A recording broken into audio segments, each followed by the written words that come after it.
ഏഷ്യാനെറ്റിലെ ഉണ്ണി ബാലകൃഷ്ണൻ അദ്ദേഹത്തിൻ്റെ സർജിക്കൽ സ്ട്രൈക്കിലൂടെ പറയുന്നത് വെള്ളാപ്പള്ളിയും അതുപോലെ തന്നെ സുകുമാരൻ നായരും മഹാസംഭവമാണെന്നും അവർക്ക് ശക്തി ഉണ്ടെന്നുമാണ്. ആ പരിപാടി കണ്ടിരുന്നോ? ഉണ്ണിസാറിൻ്റെ ഒരു നിലപാടിൽ പ്രത്യേകിച്ച് പുതുമയൊന്നും എനിക്ക് തോന്നിയിട്ടില്ല. അദ്ദേഹം റിപ്പോർട്ടർ ചാനലിൽ ഇരുന്നപ്പോൾ തന്നെ സ്വീകരിച്ചു പോകുന്ന ഒരു നിലപാടാണിത്. പക്ഷെ അദ്ദേഹത്തിന് ഈ സമുദായ നേതാക്കളോടൊക്കെ പ്രത്യേക ഒരു താല്പര്യമുള്ളതായിട്ട് എനിക്ക് പലവട്ടം തോന്നിയിട്ടുണ്ട്.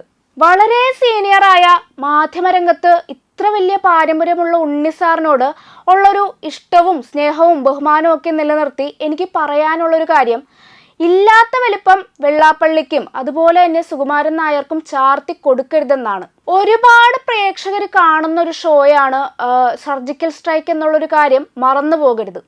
അതുപോലെ തന്നെ സമൂഹത്തിലിറങ്ങി നായർ സമുദായത്തിൽപ്പെട്ട അല്ലെങ്കിൽ ഈഴവ സമുദായത്തിൽപ്പെട്ട ഒരാളോട് ചോദിച്ചു നോക്കിയാൽ മനസ്സിലാകും അവരുടെ സമുദായ നേതാക്കളെ അവർ എത്രത്തോളം അംഗീകരിക്കുന്നുണ്ട് എന്നുള്ളൊരു കാര്യവും. വെള്ളാപ്പള്ളി തോൽപ്പിക്കാൻ ആഹ്വാനം ചെയ്തവര് വിജയിച്ചു വന്നത് ഈഴവ സമുദായത്തിന് ഏറെ സ്വാധീനമുള്ള മണ്ഡലങ്ങളിൽ നിന്ന് തന്നെയാണ്. അതുപോലെ തന്നെ സുകുമാരൻ നായർ ഒരു കാര്യം ആഹ്വാനം ചെയ്താൽ സ്വന്തം തട്ടകത്തിൽ പോലും അംഗങ്ങൾ കേൾക്കില്ല എന്നുള്ളൊരു കാര്യവും പരസ്യമായിട്ടുള്ള രഹസ്യമാണ്.